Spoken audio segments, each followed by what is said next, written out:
السلام عليكم ورحمة الله تعالى وبركاته. الحمد لله رب العالمين والعاقبة للمتقين.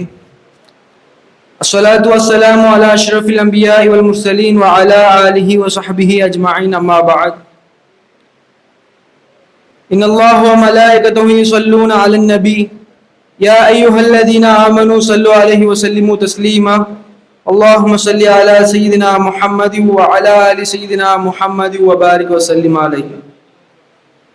அல்ஹம்துலில்லாஹ். தினம் ஒரு பெண் சஹாபி என்ற தலைப்பிலே ஒவ்வொரு பெண் சஹாபியாக ஒவ்வொரு நாளும் பார்த்து கொண்டு வருகின்றோம். இன்றைக்கு நம்ம யாரை பத்தி பார்க்க போறோம் அப்படின்னா, ஜுவேரியா பின்த் ஹாரிஸ் ரலியல்லாஹு அன்ஹா அவர்களை பற்றிய தகவல் வரலாற்று குறிப்பு இன்றைக்கு பார்க்க இருக்கிறோம். இவங்க யாரு அப்படின்னா, ரசூலுல்லாஹி ஸல்லல்லாஹு அலைஹி வஸல்லம் அவருடைய மனைவிமார்களிலிருந்து ஒருவராக இருக்கின்றார்கள். இவர்கள் இஸ்லாத்தின் ஏற்றதன் காரணமாக இவர்களுடைய குலத்திலே இருந்து 100 நபர்கள் இவர்களின் ரசூலுல்லாஹி ஸல்லல்லாஹு அலைஹி வஸல்லம் அவர்களை திருமணம் செய்ததன் காரணமாக இவர்கள் அடிமையிலிருந்து சுதந்திரமாக்கப்பட்டார்கள். இவங்க பனு முஸ்தலக் என்ற கோத்திரத்தாருடைய தலைவருடைய மகளாக இவங்க பிறக்கிறாங்க. இவங்க கிபி 608ஆம் ஆண்டு ஹாரிஸ் பின் அபூல் இரார் என்பவங்களுக்கு முரைசி என்ற இடத்துல பிறக்கிறாங்க. இவங்களுடைய பெற்றோர் இவங்களுக்கு பரான்னு பேர் வைக்கிறாங்க. இவங்களுடைய தந்தை பனு முஸ்தலக் என்கிற கோத்திர தலைவர்னால இவங்க சிறு வயதிலிருந்தே வாழும் பொழுது வளமான வசதியான வாழ்க்கையில, அதாவது ஒரு இளவரசியை போன்று வாழக்கூடியவர்களாக இருந்தார்கள். எந்த ஒரு கஷ்டமும் இல்லாமல் ஒரு இளவரசியை போன்று இவர்கள் வாழ்ந்து வருகின்றார்கள். இவங்க பனு குசா என்கிற கோத்திரத்தாரில் இருந்து முசாபா பின் சஃப்வான் என்ற நபருக்கு இவங்க திருமணம் செய்து கொடுக்கப்படுறாங்க. இவங்க ஹிஜ்ரிக்கு ரசூலுல்லாஹி ஸல்லல்லாஹு அலைஹி வஸல்லம் அவர்கள் மக்காவில் இருந்து மதீனாவிற்கு ஹிஜ்ரத் செய்ததற்கு பின்பாக தான் இவர்கள் பிறக்கின்றார்கள். ஹிஜ்ரி 5 அந்த நேரத்திலே மக்காவிலிருந்து ரசூலுல்லாஹி ஸல்லல்லாஹு அலைஹி வஸல்லம் அவர்கள் மதீனாவிற்கு வந்த பிறகு இந்த இஸ்லாத்துடைய வளர்ச்சி மிகவும் வேகமாக, அரபி தீபகற்பம் முழுவதும் இஸ்லாம் வேகமாகவும் பரவி கொண்டிருக்கக்கூடிய நேரத்துல இவங்க அப்ப பிறக்கிறாங்க. அப்ப பனு குசா, மதீனாவிற்கு பக்கத்துல பனு குசாங்கிற கோத்திரத்தாருங்க மதீனா ரசூலுல்லாஹி ஸல்லல்லாஹு அலைஹி வஸல்லம் அவர்கள் மீதும் இஸ்லாத்தின் மீதும் பிரியம் கொண்டவராக இருந்தார்கள். ஆனா அந்த பனு குசா என்கிற கோத்திரத்தாரில் ஒரு கிளையினர் பனு முஸ்தலக். இவங்க ரசூலுல்லாஹி ஸல்லல்லாஹு அலைஹி வஸல்லம் அவர்கள் மீது போர் தொடுப்பதற்காக வேண்டி அவங்க தயாராக இருக்கிறாங்க.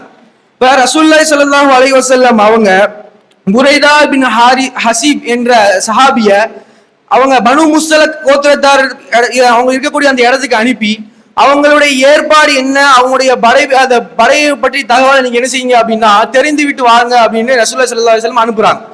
அப்ப புரைதா பின் ஹசீப் அவங்க என்ன செய்யறாங்க அப்படின்னா, அவங்களுடைய அந்த குலத்தினர் அந்த கிளையினருடைய முக்கியத்துவங்கள் எல்லாம் அவங்க பேசுறாங்க. அவங்களுடைய பேச்சில இருந்தே அவங்க தெரிஞ்சு கொள்றாங்க என்ன அப்படின்னா, இவங்க மதீனாவை நோக்கி அவங்க படையெடுக்க இருக்கின்றாங்க என்ற தகவல் இவங்க அதை விளங்கி இவங்க போய் ரசூலுல்லாஹி ஸல்லல்லாஹு அலைஹி வஸல்லம் சொல்றாங்க.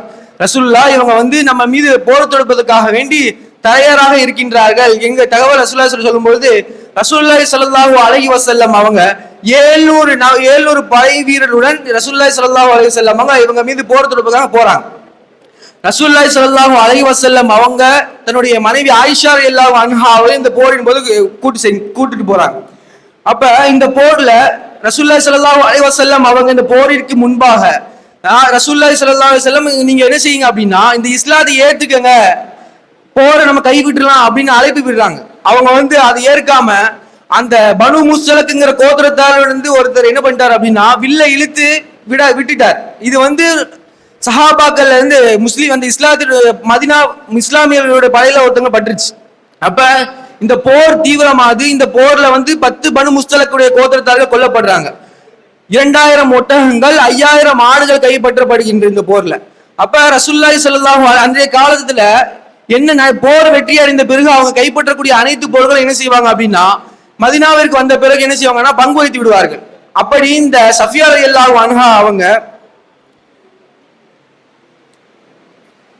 சஃபியா ரலியல்லாஹு அன்ஹா அவங்க ரசூலுல்லாஹி ஸல்லல்லாஹு அலைஹி வஸல்லம் அவங்களுடைய நெருங்கிய தோழரான சாஃபித் பின் கைஸ் என்ற சஹாபிக்கு அடிமையாக ரசூலுல்லாஹி ஸல்லல்லாஹு அலைஹி வஸல்லம் அவங்க நியமிக்கிறாங்க. அப்ப இவங்க சஃபியா ஜுவேரியா ரலியல்லாஹு அன்ஹா அவங்க என்ன சொல்றாங்க அப்படின்னா, தான் ஒரு தான் ஒரு கிளையினுடைய தலைவனுடைய மகளாக இருக்கின்ற நான் எப்படி அவருக்கு நான் வந்து அடிமையாக இருப்பேன், என்னால் எப்படி நான் அவங்களுக்கு அடிமையாக செயல்பட முடியும் என்று ஜுவேரியா ரலியல்லாஹு அவங்க ரசூலுல்லாஹி கிட்ட கேட்கிறாங்க. அப்ப ரசூலுல்லாஹி ஸல்லல்லாஹு அலைஹி வஸல்லம் சொல்றாங்க, நீங்க வந்து சுதந்திரமாக ஆகுவதற்கு உங்களை நான் என்ன செய்யறேன் அப்படின்னா, உங்களை சுதந்திரமாக ஆக்கி நான் என்னுடைய குடும்பத்துல ஒரு ஆக்குறேன், நீங்க சம்மதிப்பீங்களா அப்படின்னு கேட்கறாங்க. அதுக்கு ஜுவேரியா எல்லாம் அவங்க என்ன செய்யறாங்க அப்படின்னா சம்மதம் தெரிவிச்சுறாங்க. அப்ப இவங்க ரசூலுல்லாஹி ஸல்லல்லாஹு அலைஹி வஸல்லம் அவருடைய மறைவிற்கு பின்பாக அபூபக்கர் சித்திக் ரலியல்லாஹு அன்ஹுடைய ஆட்சி காலத்துல அவங்க ரசூலுல்லாஹி ஸல்லல்லாஹு அலைஹி வஸல்லம் அவருடைய மனைவிமார்களுக்கு ஒவ்வொரு குறிப்பிட்ட ஒரு தொகையை என்ன செய்வாங்க அப்படின்னா நியமிச்சு ஒவ்வொருத்தவங்களுக்கும் ஒரு தொகை கொடுப்பாங்களாம். அப்ப உமர் ரலியல்லாஹு இது அப்படியே நடந்து கொடுக்கிற நேரத்துல உமர் ரலியல்லாஹு அன்ஹு அவருடைய ஆட்சி காலத்துல என்ன செய்யறாங்க அப்படின்னா, ஜுபேரியா ரலியல்லாஹு அன்ஹு அவங்களுக்கும் ஷஃபியா ரலியல்லாஹு அன்ஹு அவங்களுக்கும் மற்ற எல்லாருக்கும் 12,000 திர்ஹம் என்று நிர்ணயம் செய்து வைத்திருந்தார்கள். அப்ப உமர் ரலியல்லாஹு அன்ஹு அவங்க தன்னுடைய ஆட்சி காலத்துல ஜுவேரியா ரலியல்லாஹு அன்ஹா அவங்களுக்கும் ஷஃபியா ரலியல்லாஹு அன்ஹு அவங்களுக்கும் 6,000 திர்ஹம் தான் கொடுத்தாங்க. எதுக்கு காரணத்தை உமரில சொல்றாங்க, மற்ற மனைவிமார்கள் எல்லாம் மக்காவிலிருந்து ஹிஜ்ரத் செய்து வந்ததின் காரணமாக அவர்களுக்கு 12,000 திர்ஹம் நாங்கள் கொடுக்கிறேன், உங்களுக்கு 6,000 திர்ஹம் கொடுக்கிறேன் உமரில் அவங்க விளக்குறாங்க. இப்ப ஆயிஷா ரலியல்லாஹு அன்ஹா அவங்க வந்து உமரிட்ட சொல்றாங்க, ரசூலுல்லாஹி ஸல்லல்லாஹு அலைஹி வஸல்லம் அவங்க வாழக்கூடிய நேரத்துல எந்த ஒரு மனைவிக்குமே பாரபட்சம் இல்லாம எல்லா மனைவிமார்களுக்கும் ஒரே அளவிலான அந்த பொருட்களே கொடுப்பாங்க.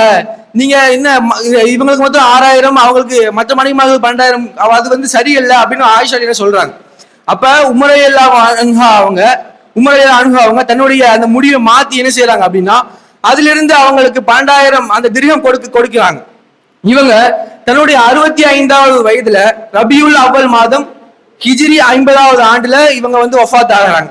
அப்ப மதீனாவுடைய ஆட்சி தலைவராக இருந்த மர்வான் பின் ஹக்கம் அவங்க இவங்களுக்கு ஜனாசா தொழுகை வைக்கின்றார்கள். இவர்கள் ஜன்னத்துல் பக்கீல அடக்கம் செய்யப்படுகின்றார்கள். ஆக அல்லாஹு தஆலா வரக்கூடிய காலங்களிலே பல்வேறு பெண் சஹாபிகள் இந்த இஸ்லாத்திற்காக வேண்டி செய்த அந்த தியாகங்களை பற்றி தெரிந்து கொள்ளக்கூடிய பாக்கியத்தை பல ரப்புல் ஆலமீன் நம் அனைவருக்கும் தந்தல் புரிவானாக.